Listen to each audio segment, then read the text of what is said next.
الدین الخالص. الحمد لله نحمده ونستعينه ونستغفره ونؤمن به ونتوكل عليه ونعوذ بالله من شرور أنفسنا ومن سيئات أعمالنا من يهده الله فلا مضل له ومن يضلل فلا هادي له وأشهد أن لا إله إلا الله وحده لا شريك له وأشهد أن محمدا عبده ورسوله أما بعد فإن خير الحديث كتاب الله وخير الهدي هدي محمد صلى الله عليه وسلم وشر الأمور محدثاتها وكل محدثة بدعة وكل بدعة ضلالة وكل ضلالة في النار. فأعوذ بالله السميع العليم من الشيطان الرجيم. بسم الله الرحمن الرحيم. ونزلنا من السماء ماء مباركا فأنبتنا به جنات وحب الحصيد والنخل باسقات لها طلع نضيد رزقا للعباد وأحيينا به بلدة ميتا كذلك الخروج. كذبت قبلهم قوم نوح وأصحاب الرس وثمود وعاد وفرعون وإخوان لوط وأصحاب الأيكة وقوم تبع كل كذب الرسل فحق وعيد. أفعينا بالخلق الأول بل هم في لبس من خلق جديد. وقال جل شأنه في سورة النحل الذين تتوفاهم الملائكة طيبين يقولون سلام عليكم ادخلوا الجنة بما كنتم تعملون. برادران اسلام، معزز حاضرین، محترم بزرگوں اور دوستوں، عزیز ماں اور بہنوں، عزیز پیارے بچوں، ایک پکے اور سچے مسلمان کی یہ معراج ہے کہ اللہ رب العالمین نے اسے خیر و شر دونوں طاقتیں دے کر ان میں سے خیر کو منتخب کرنے اور شر سے کنارہ کش رہنے پر آمادہ کرے. اللہ رب العالمین نے اس دنیا کو امتحان گاہ بنایا اور انسان کے اندر خیر و شر دونوں طاقتیں دے کر اس روئے زمین پر پھینک دیا، بھیج دیا، اور دونوں صلاحیتیں اس کے اندر برابر کی ہیں کہ وہ حق و باطل کے درمیان امتیاز کر سکتا ہے اور ان میں سے حق کو چن کر اور باطل سے کنارہ کش رہ کر وہ اپنی زندگی گزار سکتا ہے. اس کے لیے ضروری ہے ہمارے لیے کچھ باتوں کو سمجھنا اور جاننا کہ کس طریقے سے اس پر عمل ہو. اللہ رب العالمین نے انسان کو پیدا کیا تو نبی کریم صلی اللہ تعالی علیہ وسلم فرماتے ہیں ما ملا ابن آدم وعاء شرا من بطنی. جامع ترمذی کی روایت ہے، فرماتے ہیں نبی کریم صلی اللہ تعالی علیہ وسلم بنی آدم نے پیٹ سے زیادہ بدترین برتن کو نہیں بھرا. یعنی یہ پیٹ ہمارا جو ہے یہ بدترین برتن ہے. انسان جب اس پیٹ کی فکر میں نکلتا ہے اور اپنی دنیاوی زندگی میں وہ تگ و دو کرتا ہے تو اگر اس کی یہ حرکت، اس کی یہ تگ و دو اگر اسلامی تعلیمات کے دائرے کے اندر ہے تو وہ بہت سارے شر اور فتنہ و فساد سے اپنے آپ کو محفوظ رکھ سکتا ہے۔ انسان کی ایک طرف اللہ رب العالمین نے یہ فطرت بیان کی کہ کلا ان الانسان لیطغی ان رآہ استغنی، انسان کے اندر جب پیسہ آتا ہے، مالداری آتی ہے، تو اس کے اندر طغیان اور سرکشی آتی ہے۔ طغیان، سرکشی یہ فارسی لفظ ہے جس کا ترجمہ کیا جاتا ہے یعنی گردن کو اکڑا لینا، گردن کو تان لینا، یعنی پیسہ آیا تو گردن اکڑ گئی، اور اکڑی گردن یہ تکبر کی علامت ہے۔ اور تکبر یعنی اللہ رب العالمین کی عظمت و کبریائی کا خیال کم ہونا، بغیر اس کے تکبر نہیں پایا جاتا۔ نبی کریم صلی اللہ تعالی علیہ وسلم نے انسان کی ایک فطرت یہ بھی بیان فرمائی، لو کان لابن آدم وادیا من مال لابتغى ثانیا، اگر ایک وادی بھر کر مال ابن آدم کو مل جائے، حاصل ہو جائے، تو وہ چاہتا ہے کہ ایک وادی اور مل جائے۔ وادی جانتے ہیں آپ، دو پہاڑوں کے بیچ کی جگہ، نیچی جگہ چھوٹی نہیں ہوتی۔ ولا يملأ جوف ابن آدم الا التراب، اور بنی آدم کے پیٹ کو صرف مٹی ہی بھر پاتی ہے، یعنی جب تک وہ مر نہیں جاتا اور مر کر وہ مٹی میں نہیں مل جاتا، تب تک اس کی یہ حرص، اس کی یہ خواہش، اس کی یہ آرزو و تمنا برقرار رہتی ہے۔ حالانکہ نبی کریم صلی اللہ تعالی علیہ وسلم ایک مرتبہ سورہ الحاکم التکاثر کی تلاوت فرما رہے تھے، ایک صحابی داخل ہوئے اور آپ پڑھ رہے تھے، الحاکم التکاثر حتی زرتم المقابر، تمہیں مال و زر کی کثرت اور چاہت نے غافل کر دیا یہاں تک کہ تم قبر میں جا پہنچے۔ یہاں پر اللہ رب العالمین نے انسانوں کی اسی کمزوری کو بیان کیا جس کمزوری میں انسانوں کی اکثریت ہر دور ہر زمانے میں مبتلا رہی ہے، یعنی حصول کثرت میں اور زیادہ مل جائے اور زیادہ مل جائے، اس میں محنت کرتے کرتے تمہیں موت آ گئی یہاں تک کہ تم قبر میں جا پہنچے۔ تو رک کر کے نبی کریم صلی اللہ تعالی علیہ وسلم فرماتے ہیں اس صحابی سے، یقول ابن آدم مالی مالی وَهَلْ لَكَ يَا ابْنَ آدَمَ مِن مَالِكَ إِلَّا مَا أَكَلْتَ فَأَفْنَيْتَ أَوْ لَبِسْتَ فَأَبْلَيْتَ أَوْ تَصَدَّقْتَ فَأَمْضَيْتَ۔ ابن آدم کہتا رہتا ہے ہائے میرا مال میرا مال، اور اس کا مال کیا ہے؟ اے ابن آدم تیرا مال ہے کیا؟ جو کھایا وہ ختم فنا ہو گیا، جو پہنا وہ بوسیدہ ہو گیا پرانا کر دیا، او تصدقت فامضیت، جو اللہ کی راہ میں تو نے صدقہ نکالا وہ اللہ کے یہاں باقی ہے، اس کا اجر و ثواب جاری رہے گا۔ یہ حقیقت ہے، ہمیں اللہ رب العالمین نے اس دنیا میں پیدا کر کے بھیجا تو جتنا مال اور پیسہ اللہ رب العالمین نے ہمارے مقدر اور نصیب میں لکھ دیا تھا اتنا ہمیں مل کر رہے گا، دنیا کا کوئی آدمی اسے روک نہیں سکتا۔ قناعت پسندی وہ نعمت ہے، اگر انسان کو حاصل ہو گئی تو ایک نہ ایک دن وہ ضرور خوشحال ہوگا۔ کم ملے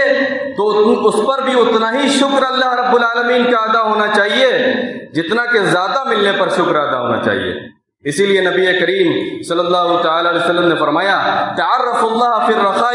یعرفکم فی الشدہ، تم خوشحالی میں اللہ رب العالمین کو یاد کرو اور پہچانو تو وہ تمہیں تنگی کی حالت میں یاد کرے گا اور پہچانے گا۔ انسان کو بنایا گیا تاکہ وہ اپنے وجود کے خول میں رہ کر پوری سوچ سمجھ کے ساتھ اللہ رب العالمین کو یاد کرتے ہوئے، اللہ رب العالمین سے لو لگاتے ہوئے، اللہ رب العالمین پر بھروسہ کرتے ہوئے اپنی زندگی گزارے۔ جس دن ہم نے دوسروں کے معاملات میں دلچسپی لینا شروع کیا اور دخل دینا شروع کیا، اس دن ہم اپنی ذات سے غافل ہو گئے۔ سورہ حشر میں اللہ رب العالمین فرماتے ہیں وَلَا تَكُونُوا كَالَّذِينَ نَسُوا اللَّهَ فَأَنسَاهُمْ أَنفُسَهُمْ، اور ان لوگوں کی طرح مت ہو جاؤ جنہوں نے اللہ کو بھلا دیا تو اللہ رب العالمین نے انہیں اپنے آپ کو بھلوا دیا۔ اب اس بات کی فکر کہاں کہ یہ دنیا فانی ہے، یہ دنیا محدود ہے، یہ زندگی چند روزہ ہے، اور ایک دن اس مالک حقیقی کے بارگاہ میں حاضر ہونا ہے، کھڑے ہونا ہے، جہاں پر ایک ذرہ تک کا حساب دینا پڑے گا۔ وَنَضَعُ الْمَوَازِينَ الْقِسْطَ لِيَوْمِ الْقِيَامَةِ فَلَا تُظْلَمُ نَفْسٌ شَيْئًا، اور قیامت کے دن ہم عدل و انصاف کے ترازو کو، میزان کو قائم کریں گے، کسی نفس پر ذرہ برابر بھی کوئی ظلم نہیں کیا جائے گا۔ وَإِن كَانَ مِثْقَالَ حَبَّةٍ مِّنْ خَرْدَلٍ، اگر رائی کے دانے کے برابر بھی ظلم کیے ہوگا یا خیر و شر کے کام کیے ہوگا، أَتَيْنَا بِهَا، تو ہم اس ترازو پر قیامت کے دن سامنے کر دیں گے۔ وَكَفَى بِنَا حَاسِبِينَ، اور ہم حساب و کتاب لینے کے لیے کافی ہیں۔ اب اس کو کہاں یاد کون کرے گا؟ تو اللہ رب العالمین نے فرمایا افرائیت من اتخذ الہہ ہوا، بتلاؤ اس شخص کے بارے میں جس نے اپنی خواہشات کو اپنا معبود بنا لیا۔ لیجئے، اللہ رب العالمین کو اپنا معبود حقیقی سمجھنا چاہیے تھا تو اس نے اپنی خواہشات نفس کو اپنا معبود سمجھ لیا۔ دنیا کی زندگی اس کی نظر میں سب کچھ ہے، آخرت کی ابدی و سرمدی لازوال کبھی نہ ختم ہونے والی، جہاں پر ہمیشہ جوانی کی زندگی ملنے والی ہے، جہاں بڑھاپا کبھی طاری ہونے والا نہیں ہے، جہاں کبھی موت آنے والی نہیں ہے، جہاں جنتوں کی لازوال کبھی نہ ختم ہونے والی نعمتیں، اسے اس کے بارے میں کوئی فکر نہیں۔ اسے یاد کون کرے گا؟ اس نے دنیا کی زندگی کو ہی سب کچھ سمجھ لیا۔ نبی کریم صلی اللہ تعالی علیہ وسلم یہ کہا کرتے تھے اللہم لا عیش الا عیش الاخرہ، بار الہ زندگی اصل تو آخرت کی زندگی ہے۔ اور آپ نے یہ بھی فرمایا دوسری حدیث میں ان الدنیا خلوۃ خضرہ، دنیا بڑی شیریں اور شاداب ہے، مقناطیسی کشش رکھتی ہے، لیلا بے وفا ہے۔ وَإِنَّ اللَّهَ مُسْتَخْلِفُكُمْ فِيهَا لِيَنْظُرَ كَيْفَ تَعْمَلُونَ، اور اللہ رب العالمین نے جو تمہیں اس دنیا میں جانشین بنایا، اس دنیا میں تمہیں تسلط دیا، قبضہ دیا، اثر دیا، وہ اس لیے دیا تاکہ وہ دیکھے کہ تم کیا کرتے ہو، کتنا تم نے دنیا کو اپنایا۔ فَاتَّقُوا الدُّنْيَا وَاتَّقُوا النِّسَاءَ، دنیا کے فریب سے بچو، دنیا کی آلودگیوں سے بچو، دنیا کے فتنہ و فساد سے بچو۔ ہمار نماز میں دعا مانگتے ہی آخری تشہد میں اللہ رب العالمین سے وَنَعُوذُ بِكَ مِن فِتْنَةِ الْمَحْيَا وَالْمَمَاتِ، بار الہ ہم زندگی اور موت کے فتنے سے تیری پناہ چاہتے ہیں، زندگی کا فتنہ۔ اس لیے وہ جو دعا آپ نے سکھلائی اللہم اصلح لی دینی، اس میں آپ نے یہ بھی فرمایا وَاجْعَلِ الْحَيَاةَ زِيَادَةً لِّي فِي كُلِّ خَيْرٍ، زندگی کو خیر میں اضافہ کا ذریعہ بنا دے۔ وَاجْعَلِ الْمَوْتَ رَاحَةً لِّي مِن كُلِّ شَرٍ، موت کو شر سے بچاؤ کا ذریعہ بنا دے۔ کہاں ہے اسلام؟ یہ نہیں کہتا کہ ہم پیسے نہ کمائیں، یا اسلام اس چیز کو ناپسند نہیں کرتا۔ کسی کے پاس بہت زیادہ مال و دولت ہو جائے، اسلام اس چیز کو نکارتا نہیں ہے۔ وَابْتَغِ فِي مَا آتَاكَ اللَّهُ الدَّارَ الْآخِرَةَ وَلَا تَنْسَ نَصِيبَكَ مِنَ الدُّنْيَا، اللہ نے تمہیں جو دنیا میں مال و دولت سے، ناز و نعمت سے، انعام و اکرام سے نوازا، اس کے ذریعے تم آخرت کا گھر تلاش کرو، اور دنیا میں جو تمہارا حصہ ہے اسے مت بھولو۔ ہم دنیا میں رہنے کے لیے گھر بھی بنائیں، پہننے کے لیے کپڑے بھی اچھے پہنیں، اعلیٰ اولاد کی فکر کریں، سب کچھ کریں، لیکن ہم اس دنیا کی زندگی کو اس کا مقام و مرتبہ جو ہے اس سے زیادہ اس کی حیثیت اس کو نہ دیں۔ ایسا نہ ہو کہ دنیا کی زندگی میں ہم مشغول ہو کر، منہمک ہو کر، اس میں غرق ہو کے ڈوب کر آخرت کو فراموش کر بیٹھیں۔ ایسا نہیں ہونا چاہیے۔ اللہ رب العالمین نے انسان کی ایک فطرت یہ بھی بیان فرمائی فَأَمَّا الْإِنسَانُ إِذَا مَا ابْتَلَاهُ رَبُّهُ فَأَكْرَمَهُ وَنَعَمَهُ فَيَقُولُ رَبِّي أَكْرَمَنِ، انسان کو جب اللہ رب العالمین آزمائش میں، امتحان میں، ابتلا اور آزمائش میں گرفتار کرتا ہے، اس کو انعام و اکرام سے نوازتا ہے، مال و دولت اور فراوانی و خوشحالی اور آسودگی کی زندگی اسے میسر فرماتا ہے، فَيَقُولُ رَبِّي أَكْرَمَنِ، تو سمجھتا ہے کہ میرے رب نے میری بڑی عزت و تکریم فرمائی، میری عزت افزائی کی، میرا مقام و مرتبہ بلند کر دیا۔ ایسا ہرگز نہیں ہے۔ اللہ رب العالمین اپنے چاہنے والوں کو بھی دنیا دیتے ہیں، نہ چاہنے والوں کو بھی دنیا دیتے ہیں۔ ان اللہ لا یؤتی الدنیا من احب ومن لا یحب، اللہ دنیا اسے بھی دیتے ہیں جسے پسند کرتے ہیں، جسے نہیں بھی پسند کرتے ہیں۔ ولا یؤتی الایمان الا من احب، لیکن ایمان کی دولت، عقیدہ کی دولت، صحیح منہج، صحیح دین، اسلام کی سمجھ، نور، ہدایت، درست و ہدایت کی دولت اللہ رب العالمین اپنے محبوب بندوں کو عطا فرمایا کرتے ہیں۔ وَأَمَّا إِذَا مَا ابْتَلَاهُ فَقَدَرَ عَلَيْهِ رِزْقَهُ فَيَقُولُ رَبِّي أَهَانَنِ، جب اللہ رب العالمین اسے اس آزمائش میں گرفتار کرتا ہے، امتحان کی گھڑی جب اس قدر پہنچتی ہے کہ اس کی روزی اس پر تنگ کر دی جاتی ہے، تو وہ اللہ رب العالمین کو ملامت کرتے ہوئے، تقدیر پر کما کوئی ایمان و بھروسہ نہ رکھتے ہوئے وہ لعنت و ملامت کرتا ہے اور کہتا ہے کہ میرے رب نے میری توہین کی، مجھے ذلیل کیا۔ ایسا ہرگز نہیں ہے۔ اسلام یہ نہیں کہتا کہ ہم پیسے نہ کمائیں، بلکہ نبی کریم صلی اللہ تعالی علیہ وسلم نے یہ بھی فرمایا نعم المال الصالح للعبد الصالح، اچھا مال وہی ہے جو نیکوکار انسان کے پاس ہو۔ کیوں؟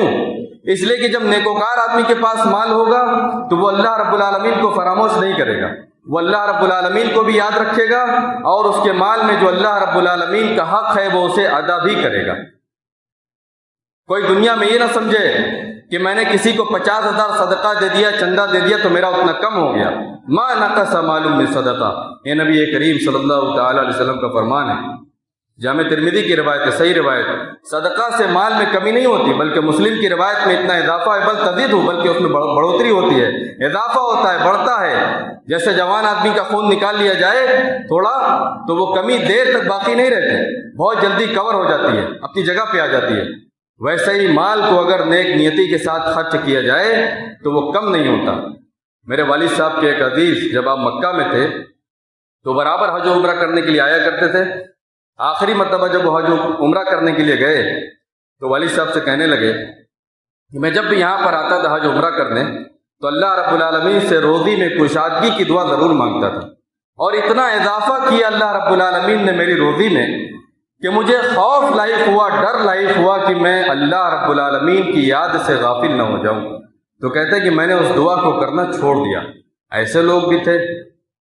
ان ربک یبسط الرزق لمن یشاء ویقدر، آپ کا پروردگار روزی جس کے لیے چاہے کشادہ کر دے، پھیلا کر دے، ویقدر، اور جس کے لیے چاہے روزی کو تنگ کر دے۔ یہ اللہ رب العالمین کی مشیت، اس کے ارادے، اس کی تقدیر، اس کی قضاء و قدر اور اس کی حکمت کے عین مطابق ہے۔ اللہ رب العالمین کی رحمت اور اس کا فضل جس کو چاہے نصیب ہو۔ نبی کریم صلی اللہ تعالی علیہ وسلم نے انسانی زندگی کا وہ فلسفہ بیان فرمایا مالداری کا، اگر ہم اس کو سن لیں، چھوٹی سی حدیث ہے، تو شاید ہمارا وجود منور ہو جائے، نکھر جائے، جلا آ جائے، ایمان کی رمق بڑھ جائے۔ فرماتے ہیں نبی کریم صلی اللہ تعالی علیہ وسلم، ان اللہ یحب الغنی التقی الخفی، اللہ رب العالمین ایسے مالدار آدمی کو پسند فرماتے ہیں جو مالداری کے ساتھ ساتھ متقی اور پرہیزگار بھی ہوتا ہے اور اپنے وجود کو پوشیدہ رکھ کر، چھپا کر زندگی گزارنے والا ہوتا ہے۔ اور یہ بھی مطلب ہے کہ وہ پوشیدگی کے ساتھ خفیہ طور پر دکھا کر نہیں، ریاکاری کرتے ہوئے نہیں، اللہ کے راستے میں خرچ کرنے والا ہوتا ہے۔ اسلامی زندگی کا ایک گوشہ یہ بھی ہے کہ اپنے وجود کو چھپا لیا جائے، کسی کو پتہ نہ چلے، منہ سے نکلے بات میں تو غریب آدمی ہوں، میں دنیا کا سب سے غریب آدمی ہوں، اس لیے کہ نبی کریم صلی اللہ تعالی علیہ وسلم نے بشارت دی ہے غربا کو، غریب لوگوں کو، فطوبی للغرباء، جنت و بشارت ہے غربا کے لیے۔ اور فقیر تو خود اللہ رب العالمین نے ہمیں کہا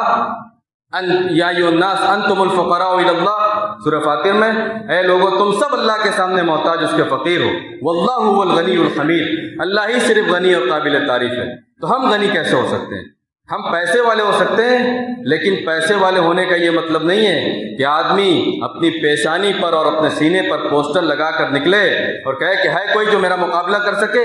یہ کسی مسلمان کا کام نہیں ہو سکتا، جو مسلمان سے بھی گرا ہوا ہو اس کا بھی، کسی کافر کا بھی یہ کام نہیں ہو سکتا، اور جو کافر سے بھی گرا ہوا ہو اس کا بھی یہ کام نہیں ہو سکتا۔ یہ تو بہت بڑی رذالت ہے۔ اللہ رب العالمین نے یہ چیز یہاں جو ہوتی ہے نا، یہی نفس ہے، یہی دل ہے، یہی دھڑکتا ہے، تو یہ وجود کھڑا ہوا بول رہا ہے، اور جس دن یہ دھڑکنا بند کر دے گا، نفس سو جائے گا، جان نکل جائے گی اور یہ وجود دھڑام سے زمین پر گر جائے گا۔ اللہ رب العالمین نے اس کی قسم کھائی ہے، اور مفسرین و محدثین و فقہاء سب اس بات پر متفق ہیں کہ اللہ رب العالمین نے جس چیز کی قسم کھائی ہے وہ چیز انتہائی اہم ہے۔ وَنَفْسٍ وَمَا سَوَّاهَا فَأَلْهَمَهَا فُجُورَهَا وَتَقْوَاهَا، قسم ہے نفس کی اور اس کو درست بنانے کی، سمجھا دیا اس کو اچھی بات بھی اور بری بات بھی۔ قَدْ أَفْلَحَ مَنْ زَكَّاهَا، جس نے اس کو پاکیزہ بنا لیا، اس کو صاف کر لیا، خیر کے کاموں میں اس کو لگا دیا، وہی کامیاب ہے۔ وَقَدْ خَابَ مَنْ دَسَّاهَا، اور جس نے اس کو شر میں مبتلا کر دیا، اس کو آلودہ کر دیا، وہ ناکام و نامراد ہے۔ اس نفس پر تین طرح کے اثرات طاری ہوتے ہیں۔ پہلا یہ، ان النفس لامارۃ بالسوء الا ما رحم ربی، یہ نفس برائی کا حکم دینے والا ہے مگر جس پر اللہ کا کرم نازل ہو، رحم کرے۔ نبی کریم صلی اللہ تعالی علیہ وسلم نے اس نفس کے متعلق اپنے صحابہ کو مخاطب کرتے ہوئے ارشاد فرمایا تھا، ما تقولون فی صاحب لکم ان انتم اکرمتموہ واطعمتموہ وکسوتموہ افضى بکم الی شر غایہ، اپنے اس ساتھی کے بارے میں ذرا بتلاؤ، اگر تم اس کی عزت کرو گے، اسے کھانا کھلاؤ گے، اسے کپڑا پہناؤ گے، تو تمہیں بدترین برے نتیجے تک لے کے جائے گا۔ وَإِنْ أَنْتُمْ أَهَنْتُمُوهُ، وَأَرَيْتُمُوهُ وَأَوْجَعْتُمُوهُ أَفْضَىٰ بِكُمْ إِلَىٰ خَيْرِ غَایَةٍ، اور اگر تم اسے ذلیل کرو گے، عزت نہیں دو گے، اسے ننگا رکھو گے، بھوکا رکھو گے، کپڑا نہیں پہناؤ گے، کھانا نہیں کھلاؤ گے، أَفْضَىٰ بِكُمْ إِلَىٰ خَيْرِ غَایَةٍ، تو تمہیں اچھے نتیجے تک لے کے جائے گا۔ صحابہ کرام نے پوچھا، ارے ھذا شر صاحب فی الارض من ہوا، یہ تو بہت برا ساتھی ہے، روئے زمین پر یہ بدترین انسان ہے، کون ہے یہ؟ فرمایا کہ انہا لنفوسکم التی بین جنوبکم، یہ تمہارے پہلوؤں میں جو نفس ہے نا، دل، یہ وہی ہے، اور یہی نفس کل قیامت کے دن کہے گا یا لیتنی قدمت لحیاتی، اے کاش کہ میں نے اپنی زندگی میں اور کچھ کام نیکی کے کر لیے ہوتے، اور یہی کہے گا کل قیامت کے دن یا لیتنی کنت ترابا، کاش کہ میں مٹی ہو جاتا۔ اور ایسے تو نبی کریم صلی اللہ تعالی علیہ وسلم نے اس نفس کے تعلق سے عمومی بات یہ بیان فرمائی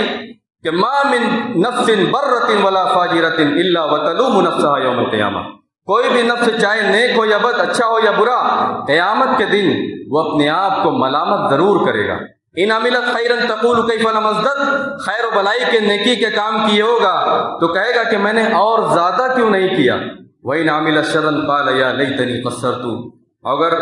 برائی کے کام کیے ہوگا، شر کے کام کیے ہوگا، گناہوں کے کام کر کے اس دنیا سے گیا ہوگا تو کہے گا کہ کاش، یہی کہے گا کاش کہ میں باز آ جاتا۔ جو لوگ اپنی خواہشات کو اپنا معبود بنا لیتے ہیں اور ہر وقت اپنے دل کی، اپنے نفس کی صدا سنتے ہیں اور لبیک کہتے ہیں، یہ وہ نفس ہے۔ اور دوسرا نفس ہے نفس لوامہ، اس کی بھی قسم کھائی اللہ رب العالمین نے، ولا اقسم بالنفس اللوامہ، یہ گناہوں پر، برائیوں کے کام کرنے پر ملامت کرنے والا ہوتا ہے۔ جب دل میں گناہوں کے کام کرنے کا خیال پیدا ہو تو یہ اندر سے اس کو ملامت کرنے والا ہوتا ہے، اندر سے ملامت کی آواز آتی ہے۔ اور اس میں جتنی جلا ہوتی ہے نا، یہ بیٹری ایمان کی اللہ رب العالمین کے بخشے ہوئے نور سے جتنی چارج ہوتی ہے، اس کے اندر سے اتنی ہی زیادہ ملامت کی آواز آتی ہے اور کہتی ہے یہ کام اسلام کے خلاف ہے، دین کے خلاف ہے، یہ تم کرو گے تو خسارے میں ہو جاؤ گے۔ نبی کریم علامہ ابن قیم نے کہا کہ نفس امارہ کو کچلنے سے، یعنی جو نفس برائی کا حکم دینے والا اسے کچل دو، نفس لوامہ کو پروان چڑھانے کے بعد تب نفس مطمئنہ حاصل ہوتا ہے۔ تیسرا نفس ہے یہ نفس مطمئنہ۔ نبی کریم صلی اللہ تعالی علیہ وسلم نے دعا کی اور ایک صحابی کو آپ نے دعا بھی سکھلائی، اللہم انی اسألک نفسا بک مطمئنہ، بار الہ میں تجھ سے مطمئن نفس کا سوال کرتا ہوں، تؤمن بلقائک، جو تیری ملاقات پر ایمان رکھے، ترضی بقضائک، تیری قضاء و قدر پہ راضی ہو، سے خوش ہو، وتقنع بعطائک، اور تیری عطا کردہ چیز پر جو تو دے دے اس پر قناعت کرنے والا ہو۔ اور یہی نفس مطمئنہ جب حاصل ہو جائے تبھی امید ہوتی ہے جنت میں جانے کی۔ اللہ رب العالمین فرماتے ہیں یا ایتھا النفس المطمئنہ، اے مطمئن نفس، ارجعی الی ربک راضیۃ مرضیہ، تو لوٹ جا، پلٹ جا اپنے پروردگار کی طرف، تو بھی اس سے راضی، تیرا رب بھی تجھ سے راضی، فادخلی فی عبادی، میرے خاص بندوں میں داخل ہو جا، وادخلی جنتی، اور میری جنت میں داخل ہو جا۔ سورہ نحل کی جو آیت کریمہ آپ حضرات کے سامنے تلاوت کی گئی، اللہ رب العالمین اس میں فرماتے ہیں اور وہ وہی لوگ جن کے پاس نفس مطمئنہ ہیں، الذین تتوفاہم الملائکۃ طیبین، فرشتے جن کی روح قبض کرنے کے لیے آتے ہیں موت کے وقت، وہ پاکیزہ ہوتے ہیں، مطمئن نفس والے ہوتے ہیں۔ یقولون سلام علیکم ادخلوا الجنۃ بما کنتم تعملون، فرشتے ان سے کہتے ہیں تم پر سلامتی ہی سلامتی ہو، تم جنت میں داخل ہو جاؤ جو تم نے نیک اعمال کیے۔ تو میرے بھائیوں، خیر و شر دونوں کی صلاحیت اللہ رب العالمین نے انسان کے اندر برابر کی ودیت فرما دی ہے۔ اللہ رب العالمین نے جب یہ فرما دیا اِنَّا هَدَيْنَاهُ السَّبِيلَ إِمَّا شَاكِرًا وَإِمَّا كَفُورًا، ہم نے انسان کو دونوں خیر و بلائی کے، خیر و شر کے دونوں راستے دکھلا دیے، یا تو وہ خیر کے راستے کو اپنا کر اللہ رب العالمین کا شکر گزار بندہ بن جائے، یا شر میں مبتلا ہو کر، خیر کے راستے سے کنارہ کش ہو کر، شر کے کاموں میں اپنے آپ کو ڈبا کر، اپنے نفس کو پاکیزہ نہ بنا کر، اس کو گناہوں میں ملوث کر کے، شر میں مبتلا کر کے، یا تو وہ اللہ رب العالمین کا ناشکرہ بندہ بن جائے۔ یہاں پر اللہ رب العالمین نے خیر و شر دونوں کی طاقت برابر انسان کے اندر جو ودیت فرما دی، اس کو آزادی دے دی، چاہے تو خیر کے کام کرے یا شر کے کام کرے۔ تو اس کا یہ مطلب نہیں ہے کہ آزادی دے دی تو جیسی چاہے ویسی زندگی گزار لے، اس کے فوراً بعد اسی لیے اللہ رب العالمین نے فرما دیا اِنَّا أَعْتَدْنَا لِلْكَافِرِينَ سَلَاسِلَ وَأَغْلَالًا وَسَعِيرًا، ہم نے اس آزادی دی ہوئی اللہ رب العالمین کی آزادی کا غلط استعمال کرنے کے نتیجے میں کافروں کے لیے، شر میں مبتلا ہو جانے والوں کے لیے، اپنے نفس کو خیر کے کاموں سے دور رکھنے والوں کے لیے ہم نے طوق اور زنجیروں کا عذاب اور دہکتی ہوئی آگ کا عذاب تیار کر رکھا ہے۔ اللہ رب العالمین سے دعا ہے، الہ العالمین تو ہم تمام مسلمانوں کو نفس مطمئنہ حاصل کرنے کی توفیق عطا فرما۔ بار الہ تو ہمیں نفس امارہ کو کچلنے کی توفیق عطا فرما۔ بار الہ تو ہمیں نفس لوامہ کو پروان چڑھانے کی توفیق عطا فرما۔ بار الہ تو ہمیں نفس مطمئنہ کو حاصل کرنے کی توفیق عطا فرما۔ رب العالمین تو ہمیں پکا اور سچا مسلمان بنا کر اور آخرت کی فکر کرنے والا بنا کر اس دنیا میں زندہ رکھ، اور جب تک اس دنیا میں ہمیں زندہ رکھ، عزت و امان کے ساتھ، صحت و عافیت کے ساتھ، سکون و اطمینان کی زندگی عطا فرما، دینداری کی زندگی عطا فرما، اور جب اس دنیا سے جانے کا وقت ہو تو لا الہ الا اللہ محمد رسول اللہ کے ساتھ ہمارا خاتمہ بالخیر ہو۔ اقول قولی ھذا واستغفر اللہ لی ولکم ولسائر المسلمین من کل ذنب فاستغفروا انہ هو الغفور الرحیم۔